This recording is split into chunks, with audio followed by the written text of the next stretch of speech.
One of the mantras we have heard ad nauseum since the beginning of the COVID situation has been that we need to follow the science. This phrase is repeated over and over by politicians, by experts, and by celebrities.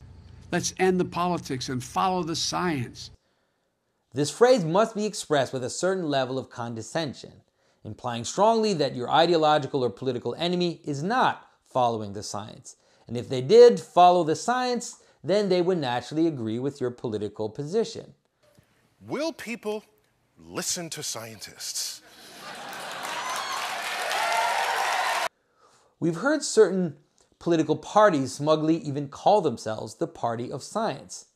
Now, we could argue all day long over who is actually following the science, and people do, pointing fingers at each other and going down the dreadful line of clickbait headlines citing some new study which suggests how their position is the one following the science.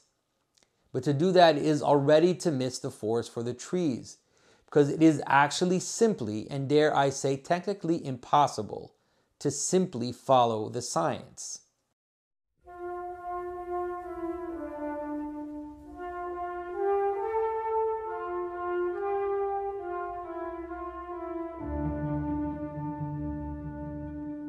This is Jonathan Pageau. Welcome to the Symbolic World.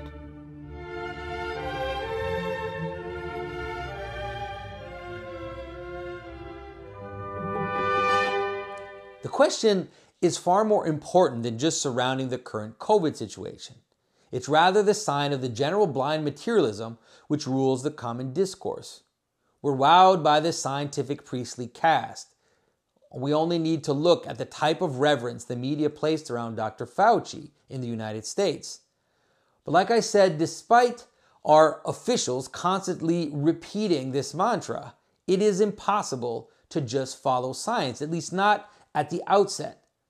When science is doing what it's supposed to, it's an accurate and quantifiable description of phenomena at a certain level of reality. And so because phenomena happen in a predictable pattern, then once you've described a phenomena accurately enough, it can be possible to produce the same phenomena with similar conditions. So think of the scientific process as producing something like a recipe book. Once you've identified something relevant, let's say making a pound cake, then the recipe book will tell you what stuff the cake is made of. So if you follow a set process using similar quantities, with certain raw materials, eggs, flour, etc., and a certain amounts of time, then you should be able to reliably produce the phenomena which will be recognized, which will have the recognized qualities of a pound cake. So notice I said if you follow a set process, which of course seems to suggest that you can, in fact, follow science. But this is exactly where lies the problem and the blind spot which has become so common. You can only follow the science once you have identified what it is you care about, what it is you want to do, and especially what is your hierarchy of priorities within a certain context. Science cannot tell you what is important. So let's say you decide you want to kill as many people as efficiently as possible. Well, then you can follow the science to find the best procedure and tools to do so. If you want to reproduce a nuclear explosion, make people addicted to your product, create an army of robots, then science can possibly help provide a map to accomplish these measurable goals. But science has no tools whatsoever for telling you what you should do, what goals you should be aiming for. And science also cannot tell you what is the reasonable amount of resources you should spend on a certain goal, or what else you need to sacrifice to accomplish your goal. So let's say you want to make your pound cake, but you can only get eggs by driving 2 hours from your house. Well, science has no way of telling you if that is a reasonable thing to do, or if you want that pound cake enough to sacrifice that time and energy to still make it. Maybe you do. And this blindness has been the source of one of the biggest political clashes since the end of World War II. Following the science has provided the means, of material excess, of comfort, and a throwaway culture. And now other branches of science, environmental science, is telling us to follow the science, to save the environment from the results of this other branch of science who developed their industrial thrust by following the science. And so science is a tool, and neither of these opposing narratives, neither the reason for the development of industrial civilization or the reason for the green reduction of energy consumptions, are scientific in themselves. Both paths, both mentalities, both follow the science, but they do so to their desired goal. So this whole question has reached almost absurd levels with the COVID situation. We're constantly told to follow the science, that this or that political decision or mandate is not in fact political, but is mandated by science. At best, this is the naive proposition of people who are unaware of their own frame, unaware of what motivates their action. But at worst, it is a new form of moralizing which wants to pretend that its moral stances are as self-evident and as provable as 2 + 2 = 4. The goal is sometimes stated. At first, we had a goal. We were told that we needed to prevent the medical system from being overwhelmed. But then the goalposts moved invisibly to we need to stop all people from dying at all costs. And finally, the goalpost became we need to stop this disease from being spread to anybody at all. So despite moving the goalpost, authorities continued to use the same message, follow the science, while pretending that the goal is continually obvious. It's just taken for granted and just plainly there in the science itself. Of course, if you had followed my channel, you have bumped into this problem over and over. It's the problem that I had in my discussion with Brett Weinstein, where science was posited as the top of the hierarchy of meaning.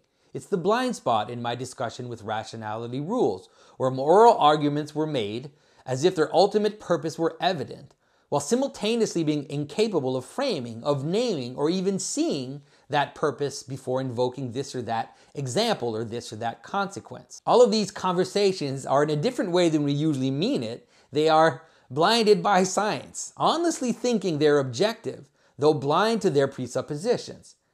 Thinking they are objective and scientific, they take their unseen presuppositions as self-evident truths which all good people who have good intentions should be able to see.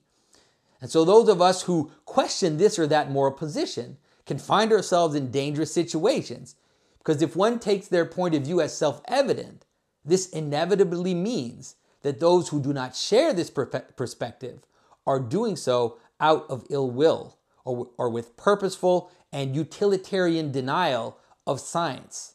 That's why we always hear a note of contempt every time a political figure or a public figure says, follow the science, or when they suggest that their political opponents refuse to follow the science. Accusing someone of not following science is akin to accusing them of breaking a divine command. Science is, of course, objective, non-ideological, and so not to follow science is to go against reality itself. It's a sin, properly speaking, for those who think like this. Of course, all the while, the inquisitor is hiding, or maybe even unaware of the true purpose of his actions. That is why I say there is imminent danger right now. As for the reality of safety versus danger, of saving lives versus providing opportunity, normal societies have always had to find ways to balance these extremes. It's not easy, of course, but this is an inevitable discussion that we should be able to have without those who want to have the discussion being accused as being science deniers or being insensitive and evil. If the goal of human society was only to save lives, we would not go rafting or mountain climbing or even get on the highway.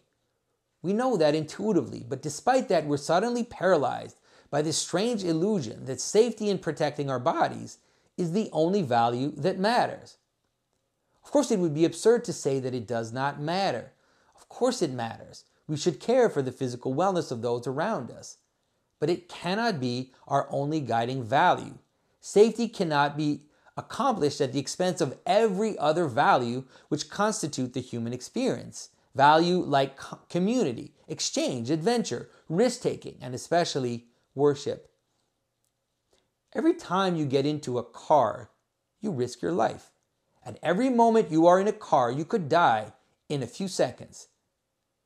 And this is in no way under your control. You're also at the mercy of other drivers.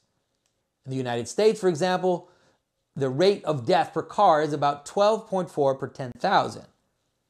But there are also 4 million people who are seriously injured by car crashes. Road crashes are, in fact, the leading cause of death in people between 1 and 54 years old. Now, we could reduce the death and injury rate of car crashes very easily. We could simply stop all private cars from going on the road. Done. Or we could reduce the speed on the highway at 20 miles per hour. I mean, I bet that would bring down the car death toll and injury to nearly zero. It would work, but we're not going to do it. So why aren't we going to do it? I mean, why wouldn't we do it? Am I saying that getting to my hair appointment or to some, to go to the mall is more important than people dying? See, we intuitively understand that in order to live our lives, we incur risks of dying. Of course, car crashes and infectious diseases are not the same, and we certainly need to care for the weak and the elderly. But my point is rather to feature our willingness to accept the constant risk of dying at any second, every day, and intuitively knowing that safety cannot become the only value which drives our society.